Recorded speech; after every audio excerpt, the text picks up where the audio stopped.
Hi, welcome to my channel. അപ്പോൾ തമ്മിലിൽ കണ്ട പോലെ നമുക്ക് 15 മിനിറ്റിൽ ആൾക്കാരെ വരയ്ക്കാൻ പഠിക്കാം. So just jump into the video. Cut that crap. ഈ ലോകത്താരും 15 മിനിറ്റ് കൊണ്ട് വരയ്ക്കാമെന്ന് പഠിക്കാൻ പോകുന്നില്ല. അല്ലെങ്കിൽ നിങ്ങൾ രവിവർമ്മയുടെയോ ഡാവിഞ്ചിയുടെയോ മകനായിട്ട് അതും 5 വർഷത്തെ എക്സ്പീരിയൻസോട് കൂടി ജനിക്കുകയാണെങ്കിൽ ചിലപ്പം 15 മിനിറ്റ് കൊണ്ട് വരയ്ക്കാൻ പഠിച്ചേക്കും. ബട്ട് ആരും 15 മിനിറ്റ് കൊണ്ട് വരയ്ക്കാൻ പോകുന്നില്ല. പിന്നെ തമ്മിലിൽ കണ്ടത് that is click bait, you fools.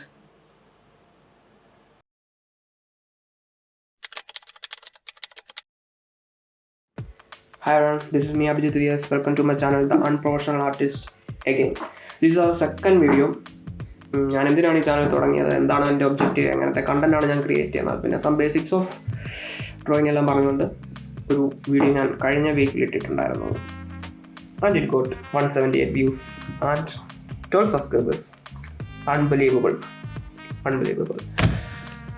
അവരോട് എനിക്ക് പറയാനുള്ളത്, ഇനിയിപ്പോൾ ഒരു 10 ലോക്ക്ഡൗൺ അല്ലെങ്കിൽ 100 ലോക്ക്ഡൗൺ ഒന്നും യു വിൽ സർവൈവ് ദാറ്റ്. അത് കാണാനുള്ള മെനക്കെടുത്ത് എനിക്ക് വരുന്നു. അതുകൊണ്ട് ഞാൻ എഡിറ്റ് ചെയ്യണോണ്ട് മാത്രം അത് ഒരെണ്ണം കണ്ണടച്ച് വെച്ചാൽ കണ്ടത്. Admit that. Hats of to you man. ഇന്നത്തെ കണ്ടന്റ് 15 മിനിറ്റ് കൊണ്ടൊന്നും ആരും വരയ്ക്കാൻ പഠിക്കാൻ പോകുന്നില്ല. പക്ഷേ 15 മിനിറ്റ് കൊണ്ട് എങ്ങനെയാണ് വരയ്ക്കാൻ പഠിക്കേണ്ടതെന്ന് ഞാൻ പഠിപ്പിക്കാം. അപ്പം ജസ്റ്റ് സ്റ്റാർട്ട് ദ വീഡിയോ. അപ്പോൾ ഈ ആഴ്ചത്തെ നമ്മുടെ കണ്ടന്റ് എന്ന് പറയുന്നത് അനാട്ടമി അല്ല, ഫോഴ്സ് ലൈൻസ്. എൻ്റെ റെഫറൻസ് എന്ന് പറഞ്ഞാൽ ഈ ബുക്കാണ്. Book by Mike Mattesi, force dynamic life drawings. ഇപ്പോൾ ഈ വീഡിയോയ്ക്കകത്ത് 50% കണ്ടന്റ് ഈ ബുക്കിനകത്തൊന്നും, ബാക്കി 50% എൻ്റെ കുറച്ച് ഷിറ്റി ജോക്സ് ആയിരിക്കും. So you have to deal with that too. Okay, anatomy important ആണ്, but knowing force lines might help you improve your gesture drawing even if you don't know anatomy. So let's begin. So എന്താണ് force line? Force ലൈനിൻ്റെ basic example ഞാൻ പറയാം. അതായത് നിങ്ങൾ skate ചെയ്യണം അല്ലെങ്കിൽ cycling ചെയ്യണം. അപ്പോൾ നിങ്ങളൊരു വളവെത്തുമ്പോൾ this is the cycle.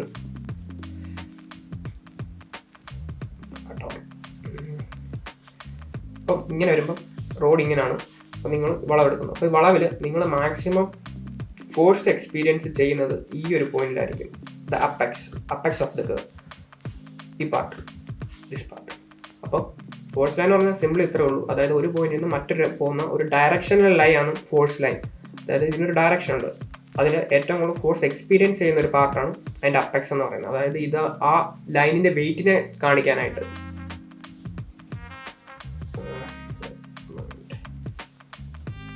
Something like this. അതായത് ഒരിടത്തും തുടങ്ങുന്നു, മറ്റിടത്തോട്ട് പോകുന്നു. ഇതിൻ്റെ ഏറ്റവും കൂടുതൽ ഫോഴ്സ് അനുഭവപ്പെടുന്നത് അതിൻ്റെ ഈ അപ്പെക്സ് പോയിന്റിലായിരിക്കും. ഈ പോയിന്റ്, ദിസ് പോയിന്റ്, ഈ കർവിൻ്റെ ആണ് ദിസ് പോയിന്റ്. ഇതാണ് ബേസിക്കലി ഒരു ഫോഴ്സ് ലൈൻ എന്ന് പറയുന്നത്. How you know about force lines? അപ്പോൾ ഇതെങ്ങനെ ഹ്യൂമൻ ബോഡിയെ എഫക്ട് ചെയ്യുന്നു, അല്ലെങ്കിൽ അത് വരയ്ക്കുമ്പോൾ എങ്ങനെ അപ്ലൈ ചെയ്യാമെന്ന് ഇനി നോക്കാം. ഹ്യൂമൻ ബോഡി സ്റ്റിഫ് അല്ല. Human body is design to move or make dynamic actions. So make sure you move your body. At least ഒരു ദിവസം 10 പുഷപ്പിലും എടുക്കുന്നുണ്ടെന്ന് ഉറപ്പ് വരുത്തണം. Take care of your mental and physical health man. Thank me later. Human ബോഡിയിലൂടെ force run ചെയ്യുന്നുണ്ട്. അതായത് ഗ്രാവിറ്റിക്ക് opposite ആയിട്ട്, അതായത് ഗ്രാവിറ്റിയെ കൗണ്ടർ ചെയ്ത്, അതായത് നമ്മളിപ്പോൾ നിൽക്കുകയാണെങ്കിൽ ഗ്രാവിറ്റിയെ കൗണ്ടർ ചെയ്തുകൊണ്ട് ആ ഫോഴ്സിനെ ഒപ്പോസ് ചെയ്തുകൊണ്ട് ഫോഴ്സ് നമ്മുടെ ശരീരത്തേക്ക് കൊടുക്കുന്നുണ്ട്. Let me show U. Consider this as human body. Okay, human body മോഡിൽ ഞാൻ വരച്ചാണ്. പെട്ടെന്ന് ഒരു റഫ് സ്കെച്ച് വരച്ചാൽ എനിക്ക് ഇതിൻ്റെ പുറത്ത് സമയം കളയാൻ ടൈമില്ല. അപ്പം സമയമില്ല. അപ്പോൾ ഒരാൾ നിൽക്കുന്ന പോസ്റ്ററാണിത്. അപ്പം ഇതിനകത്തൂടെ ഫോഴ്സ് ഫ്ലോ ചെയ്യുന്നുണ്ട്. ഫോഴ്സ് എന്ന് പറഞ്ഞാൽ ഇങ്ങനെ, അതായത് ഹെഡിനെ താഴോട്ട് ഗ്രാവിറ്റി പുൾ ചെയ്യുമ്പോൾ അതിന് ഓപ്പോസിറ്റായിട്ട് സ്പൈൻ വർക്കാവും. സ്പൈൻ ഇതുവഴി ഫോഴ്സിനെ ആദ്യം ഹെഡിനെ ബാലൻസ് ചെയ്തുകൊണ്ട് സ്പൈൻ വരും. സ്പൈനെ ബാലൻസ് ചെയ്തുകൊണ്ട് അബ്ഡോമൻ വരും. അബ്ഡോമനെ ബാലൻസ് ചെയ്തുകൊണ്ട് നിങ്ങളുടെ ഗ്ലൂട്ടസ് മാക്സിമസ് വരും. പിന്നെ തൈസ്, പിന്നെ കാഫ്. ഓക്കെ, ഇങ്ങനെയാണ് ബാലൻസ് ചെയ്ത് നിൽക്കുന്നത്. അപ്പം നിങ്ങൾ ഒരു ഹ്യൂമനെ കാണുമ്പോൾ അല്ലെങ്കിൽ നിങ്ങൾ റെഫറൻസ് എടുക്കുമ്പോൾ ഈ ഫോഴ്സ് എങ്ങനെയാണ് ഫ്ലോ ചെയ്യുന്നതെന്ന് മനസ്സിലാവുകയാണെങ്കിൽ നിങ്ങൾക്ക് വരയ്ക്കാനായിട്ട് എളുപ്പമുണ്ടാവും. അതായത് ആ പോസ് ക്യാപ്ചർ ചെയ്യാനായിട്ട് എളുപ്പം വരും ആ ഗസ്റ്റർ ഡ്രോയിങ് വരയ്ക്കുന്ന ടൈമിൽ. ഇപ്പോൾ ഹാൻഡിൻ്റെ ആണെങ്കിൽ അത് നമുക്ക് ഒറ്റ ലൈൻ കൊണ്ട്, അതായത് ഒറ്റ ഫോഴ്സ് ലൈനും കൊണ്ട് നമുക്ക് അടയാളപ്പെടുത്താനായിട്ട് പറ്റും. ഇതൊരു ഓരോന്നും ഫോഴ്സ് ലൈൻസ് ആണ്. അതായത് ഡയറക്ഷൻ, അതായത് മേളിയും താഴോട്ട് ഒരു ഡയറക്ഷൻ കാണിക്കുന്ന ഓരോ ലൈൻസ് ആണ്. ഇവിടെ നിന്ന് ഇങ്ങോട്ട്, ഇവിടെ നിന്ന് ഇങ്ങോട്ട്, ഇവിടെ നിന്ന് ഇങ്ങോട്ട്, ഇവിടെ നിന്ന് ഇങ്ങോട്ട്, ഇവിടെ നിന്ന് ഇങ്ങോട്ട്, ഇങ്ങനെയാണ് ഫോഴ്സ് ആക്ട് ചെയ്യുന്നത്. സോ ഇത് സിഗ്സാഗ് ആയിട്ടാണ് മൂവ് ചെയ്യുന്നത്. ഫോർ എക്സാമ്പിൾ, ഇപ്പം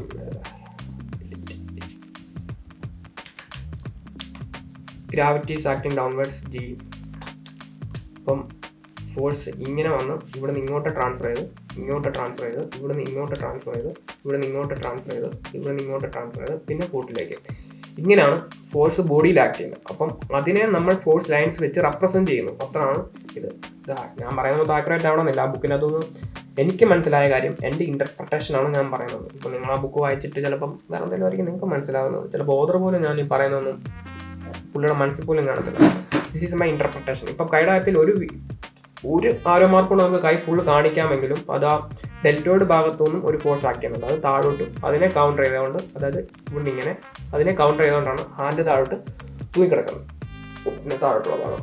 ഓക്കെ, ഫ്രണ്ട് വ്യൂവിൽ ഫോഴ്സ് ലൈൻ ഇല്ലെന്ന് ചോദിച്ചാൽ ഉണ്ട്. കാരണം ഇത് സ്ട്രെയിറ്റ് ആയിട്ടാണ് നിൽക്കുന്നതുകൊണ്ട് ഇതിൻ്റെ കറക്റ്റ് നടുക്കായിട്ടാണ് ഫോഴ്സ് ലൈൻ വരുന്നത്. അതായത് ഫോഴ്സ് മൂവ് ചെയ്യുന്നത്. ഫോഴ്സ് ലൈൻ എന്ന് പറയാൻ പറ്റില്ല, അത് ഒരു ആർട്ടിസ്റ്റിക് കൺസെപ്റ്റ് ആയിട്ട് വേണം പറയാം. അപ്പോൾ ഫോഴ്സ് മൂവ് ചെയ്യുന്നത് കറക്റ്റ് നടുക്കൂടാണ്. Let me show you like this.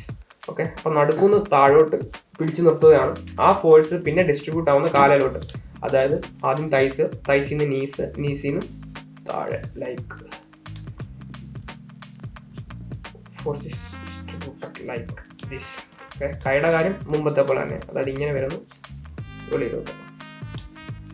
ഒരു കാലിലല്ല, രണ്ട് കാലിലും ഉണ്ട്. ഇങ്ങോട്ട് ഇങ്ങോട്ട് ഇങ്ങോട്ട് ഇങ്ങോട്ട്. കാലിൻ്റെ ഞാൻ എടുത്ത് വരച്ചേക്കുന്നതാണിത്. അതായത് ഫോഴ്സ് ഇങ്ങോട്ട് വരുന്നു, ഇവിടുന്ന് നീസിലോട്ട് വരുന്നു, നീസിൽ നിന്ന് കാഫിലോട്ട് വരുന്നു, കാഫിൽ നിന്ന് നേരെ കാലിലോട്ട് പോകുന്നു. Okay, ഫുട്ടിലോട്ട്.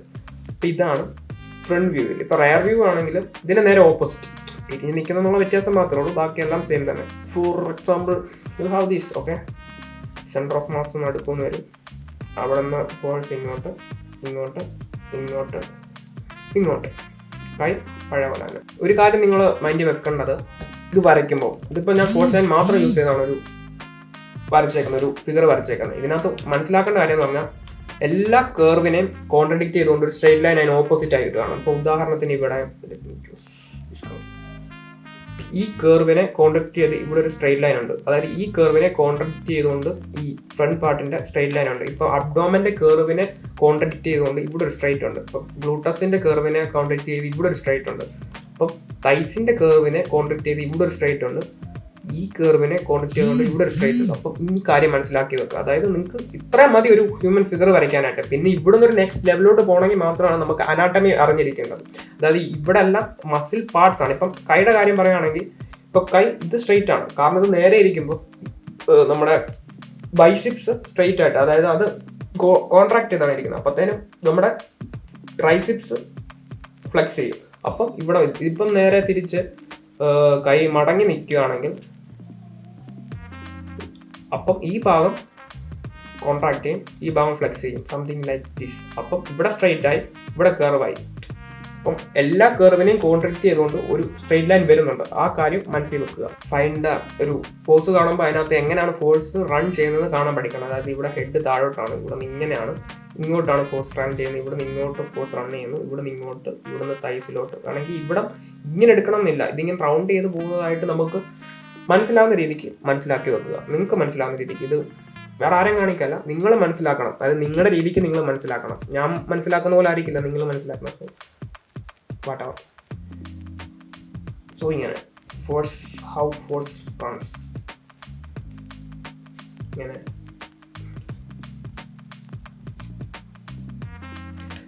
Something like this. And there is one more force you must know, that is applied force. ഇത്ര നേരം ഞാൻ പറഞ്ഞത് ഡയറക്ഷണൽ ഫോഴ്സിനെ പറ്റിയാണ്. അതായത് ഡയറക്ഷണൽ ഫോഴ്സിനെ ലൈനിലാക്കിയാണ് ഞാൻ കാണിച്ചു തന്നത്. അപ്പം ഇനി പറയുന്നത് അപ്ലൈഡ് ഫോഴ്സ്. അപ്ലൈഡ് ഫോഴ്സ് എന്ന് പറഞ്ഞ ഒരു ഡയറക്ഷണൽ ഫോഴ്സിനെ പോലെ നമുക്ക് ലൈനിൽ കാണിക്കാൻ പറ്റിയ ഒരു കാര്യമല്ല അപ്ലൈഡ് ഫോഴ്സ്. അതായത് ഇപ്പം ഉദാഹരണത്തിന് ഇതൊരു ബലൂണാണ് കരുതുക. Okay, balloon. അപ്പോൾ ഇതിനകത്ത് ഫോഴ്സ് എന്ന് പറഞ്ഞാൽ ഏറ്റവും കൂടുതൽ ഫീൽ ചെയ്യുന്നത് ഈ പാർട്ടിലാണ്. ഓക്കെ, അപ്പം ഈ ഫോഴ്സിന് മൊമെൻ്റ്, അതായത് എങ്ങോട്ടാണ് ഈ ഫോഴ്സ് പോകുന്നത് എന്ന് കാണിക്കുന്നതാണ് അപ്ലൈഡ് ഫോഴ്സ്. അതായത് താഴോട്ട്. ഇതാണ് അപ്ലൈഡ് ഫോഴ്സ് ആൻഡ് ഇതാണ് ഡയറക്ഷണൽ ഫോഴ്സ്. അപ്പോൾ നമ്മൾ ഈ ലൈനിനെ ഡയറക്ഷണൽ ലൈനിൽ നമ്മൾ അതിൻ്റെ ആ ലൈൻ വെച്ച് ഡ്രോ ചെയ്യാനായിട്ട് നമ്മൾ യൂസ് ചെയ്യുന്നത്. പക്ഷേ ഡയറക്ഷണൽ അപ്ലൈഡ് ഫോഴ്സ് എന്ന് പറഞ്ഞാൽ നമ്മൾ അതെങ്ങോട്ടാണ് ആ ബോഡിയുടെ മൂവ്മെൻറ്റ് അല്ലെങ്കിൽ ആ ഫോഴ്സ് ഫീൽ ചെയ്യുന്നത് ഏത് ഡയറക്ഷനാണ് വരുന്നതെന്ന് മനസ്സിലാക്കുന്നതാണ് applied force. Let me show you using a reference. Okay, so here ഈ ചേട്ടൻ മറിഞ്ഞു വീഴുകയാണ്. ഈ മറിഞ്ഞു വീഴുന്ന ചേട്ടൻ്റെ ലൈൻ ഓഫ് ആക്ഷൻ എടുക്കുക. ലൈൻ ഓഫ് ആക്ഷൻ എന്ന് പറഞ്ഞാൽ പുള്ളിക്കാരൻ്റെ ആ ഒരു ഈ മൂവ്മെൻറ്റിനെ നമ്മൾ ഒറ്റ ലൈനിൽ എടുക്കുകയാണെങ്കിൽ അതിനെ നമുക്ക് ലൈൻ ഓഫ് ആക്ഷൻ എന്ന് പറയാം. ഒറ്റ ലൈൻ അല്ല, may be more than one line, sometimes ചിലപ്പം 1 2, അതായത് ഏറ്റവും മിനിമം നമ്പർ ഓഫ് ലൈൻസ് വെച്ച് കാണിക്കുന്നതാണ് ലൈൻ ഓഫ് ആക്ഷൻ. അപ്പോൾ ഇവിടുത്തെ ലൈൻ ഓഫ് ആക്ഷൻ എന്ന് പറഞ്ഞാൽ ഇതാണ് ആ ചേട്ടൻ്റെ മൂവ്മെൻറ്റ്. അപ്പം ഇവിടെ ഇതിന് അപ്ലൈഡ് ഫോഴ്സ് വരുന്ന പറഞ്ഞാൽ ഇങ്ങനെയാണ്. ഇവിടെ അപ്ലൈഡ് ഫോഴ്സ് വരുന്നു, ഇത് line of action. Line of action നമുക്ക് വേണം ഫോഴ്സ് ലൈൻ ആയിട്ട് പറയാം. അത് കഴിഞ്ഞ് അപ്പം നമ്മൾ ഇതാണ് പുള്ളിക്കാരൻ്റെ അപ്ലൈഡ് ഫോഴ്സ് വരുന്നത്. അപ്പം നമുക്ക് ആ മൂവ്മെൻറ്റ്, ബോഡിയുടെ മൊമെൻറ്റം അല്ലെങ്കിൽ മൊമെൻറ്റത്തിനോട്ടുള്ള ഫോഴ്സിനെ കാണുന്നതാണ് അപ്ലൈഡ് ഫോഴ്സ്. ഇത് നമ്മൾ ഒരു പിക്ചറിലും വരയ്ക്കാറില്ല, നമ്മളൊന്ന് മനസ്സിലാക്കാനായിട്ട് യൂസ് ചെയ്യുന്നതാണ് ഇത്. അപ്പം ഈ പിക്ചറിനകത്ത് നമ്മൾ ഫോഴ്സ് ലൈൻ കണ്ടുപിടിക്കാൻ പറയുകയാണെങ്കിൽ ഇത് ഷോൾഡറാണ്, his head is going backwards. അപ്പം ഫോഴ്സ് അങ്ങോട്ട്, അത് കഴിഞ്ഞ് ഇത് ഇങ്ങനെ പുള്ളിക്കാരൻ്റെ അത് തൈസിലോട്ട് കയറുന്നു. അതായത് ഇവിടെ നിന്ന് ഇങ്ങനെ പോകുന്നു, ഇവിടെ നിന്ന് ഇങ്ങനെ വരുന്നു. This is how it goes. Okay, അപ്പം ഈ കൈനെ ഒറ്റ ലൈൻ കൊണ്ട് കാണിക്കാം. ഈ കൈനെ ഇങ്ങനെ, ഇതാണ് ഫോഴ്സ് റൺ ചെയ്യുന്നത്. റെഫറൻസ്. സോ വീണ്ടും reference. Most of the people, not you reference use ചെയ്യാറില്ല. ഇപ്പോൾ യൂസ് ചെയ്യുന്നവർ തന്നെയാണെങ്കിൽ ചൂസ് ചെയ്യുന്നത് ഇതുപോലത്തെ റെഫറൻസ് ആയിരിക്കും. ഇത് വെച്ച് നിങ്ങൾ എന്താണ് ഉദ്ദേശിക്കുന്നത്? ഇതുപോലത്തെ റെഫറൻസ് യൂസ് ചെയ്ത് വരയ്ക്കാൻ പഠിച്ചു കഴിഞ്ഞാൽ എങ്ങും എത്തില്ല. നിങ്ങൾക്കൊന്നും പഠിക്കാൻ പറ്റില്ല ഇതിനകത്തൊന്നും. You are an artist, not a saint. നിങ്ങളൊരു കലാകാരനാണ്, അല്ലാതെ ഒരു സദാചാരവാദിയല്ല. So think like an artist, act like an artist, be a pervert like me. So നിങ്ങൾ റെഫറൻസ് യൂസ് ചെയ്യുമ്പം യൂസ് റെഫറൻസ് ലൈക്ക് ദീസ്. അതായത് മോഡൽസിൻ്റെ അല്ലെങ്കിൽ ആർട്ടിസ്റ്റിന് വേണ്ടിയിട്ടുള്ളതാണ്. ഇപ്പം റെഫറൻസ് ചൂസ് ചെയ്യുമ്പോൾ ഓൾവേസ് മോഡൽസിൻ്റെ യൂസ് ചെയ്യുക. അതും മിനിമൽ ഡ്രസ്സുള്ള, അതായത് അധികം ഡ്രസ്സൊന്നും ഇല്ലാതെ കിട്ടും. ബിഗ്നി പിക്സ് അല്ലെങ്കിൽ ഇപ്പോൾ ഷോർട്സ് ഇട്ടുകൊണ്ടുള്ള ബോയ്സിൻ്റെ ആക്ഷൻ പ്രോസസ് ആയിട്ട് നിങ്ങൾ സെർച്ച് ചെയ്ത് കഴിഞ്ഞാൽ കിട്ടും. We have to know what's underneath. അതായത് ഹ്യൂമൻ ബോഡി എങ്ങനെയാണ് വർക്ക് ചെയ്യുന്നത്, അല്ലെങ്കിൽ മസിൽസ് എങ്ങോട്ടാണ് പോകുന്നത്, എല്ലാം കറക്റ്റായിട്ട് കാണാൻ പറ്റണം. എങ്കിൽ മാത്രം നമുക്കത് മനസ്സിലാക്കി അത് വരയ്ക്കാനായിട്ട് പറ്റത്തുള്ളൂ. Don't try this when your parents R home. Okay, എവിടെ നിന്ന് ചോദിച്ചാൽ ഐ യൂസ് പിൻട്രസ്റ്റ് മോസ്റ്റ്ലി. പിന്നെ there are websites like sketchdaily.com, line of action etcetera. പിന്നെ നിങ്ങൾക്കറിയാൻ എന്തെങ്കിലും വെബ്സൈറ്റ് ഉണ്ട്, ജസ്റ്റ് ലൈക്ക് എക്സ്. പിന്നെ റെഫറൻസ് ചൂസ് ചെയ്യുമ്പോൾ ശ്രദ്ധിക്കേണ്ട ഒരേ ഒരു കാര്യം, നമുക്ക് പോസ് ശരിക്കും കാണാൻ പറ്റുമെന്നുള്ളതാണ്. അതായത് പോസിൻ്റെ ഇമോഷൻ നമുക്ക് കാണാൻ പറ്റുന്ന, അല്ലെങ്കിൽ ആ ഒരു ഗ്രാവിറ്റി അറിയാൻ പറ്റുന്ന പോസാണെങ്കിൽ ചൂസ് ചെയ്തോളൂ. സോ ഗസ്റ്റർ ഡ്രോയിങ് വരയ്ക്കാൻ നേരം അല്ലെങ്കിൽ പ്രാക്ടീസ് ചെയ്യാൻ നേരം നിങ്ങളുടെ ഒരു മൈൻഡ് സെറ്റ് എന്ന് പറഞ്ഞു കഴിഞ്ഞാൽ തെറ്റിക്കോട്ടെ, കുഴപ്പമില്ല. അതായത് നിങ്ങൾ ക്വിക്ക് സ്കെച്ചസ് ആണ് വരയ്ക്കേണ്ടത്. അതൊരു പെർഫെക്റ്റ് ഡ്രോയിങ് വരയ്ക്കാനായിട്ട് കളയേണ്ട. അതായത് നിങ്ങൾ ഒരു പെർഫെക്റ്റ് ലൈൻ വരച്ച് ഇങ്ങനെ വേണം അങ്ങനെ വേണം അതിൻ്റെ ആവശ്യമില്ല. ജസ്റ്റ് സ്ക്രിബിൾ ചെയ്താലും മതി. അതായത് കോൺഫിഡൻസ് ഉള്ള ലൈൻസ് ആയിരിക്കണം. സ്ക്രിബിൾ ചെയ്താലും മതി. അത് അതിൻ്റെ ആ പോസിൻ്റെ ഇമോഷനാണ് കിട്ടുന്നത്. അല്ലാതെ ഒരു പെർഫെക്റ്റ് ലൈൻ നിങ്ങൾ ഒരു പടം വരയ്ക്കുമ്പോൾ അതിനോട് ഇമോഷണലി അറ്റാച്ചായി ഒത്തിരി നേരം അതിനുവേണ്ടി സ്പെൻഡ് ചെയ്യേണ്ട കാര്യമില്ല. അതായത് പല മണിക്കൂർ എടുത്ത് ഒരു പടം വരയ്ക്കുന്നതിനേക്കാളും നിങ്ങൾക്ക് ഇമ്പ്രൂവ്മെൻ്റ് ആയി അല്ലെങ്കിൽ നിങ്ങൾക്ക് നമ്മുടെ സ്കില്ലിനെ ഡെവലപ്പ് ചെയ്യാൻ സഹായിക്കുന്നത് 1 മണിക്കൂറിൽ പല പടം വരയ്ക്കുന്നതാണ്. Try to use your time efficiently. അതായത് കൂടുതൽ പടം വരയ്ക്കുമ്പം നിങ്ങൾ കൂടുതൽ എക്സ്പീരിയൻസ് കിട്ടും.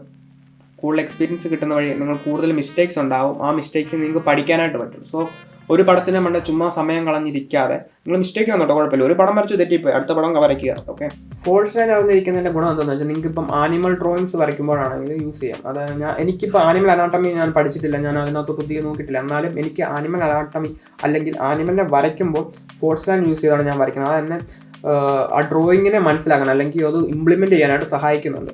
There is more to talk about lines, but ഞാൻ ഈ വീഡിയോയിൽ അത് ആഡ് ചെയ്യുന്നില്ല. I just want this video to be short. വലിച്ചു നീട്ടാൻ എനിക്ക് താല്പര്യമില്ല. അപ്പം maybe next week with this knowledge and enough practice you can draw a gesture drawing with these. You can trust me, I can, you can, everyone can. If you want to draw like this, ആദ്യം ഇങ്ങനെ വരയ്ക്കാൻ പഠിക്കും. So this is it for today guys. അപ്പം ഞാൻ എന്തിനാണ് ഈ channel create ചെയ്തത്, ഇതുപോലത്തെ കണ്ടന്റ് ആയിരിക്കും ഞാൻ ഷെയർ ചെയ്യാൻ പോകുന്നത് എന്നുള്ള എല്ലാ കാര്യവും, പിന്നെ സം ബേസിക്സ് അബൌട്ട് ഡ്രോയിങ് എല്ലാം പറഞ്ഞുകൊണ്ട് കഴിഞ്ഞ വീക്ക് ഒരു വീഡിയോ ഞാൻ പോസ്റ്റ് ചെയ്തിട്ടുണ്ടായിരുന്നു. If you want to check it out you can or not, I don't care. So this is me Abhijit VS signing off. See you fellows next week. ജാന.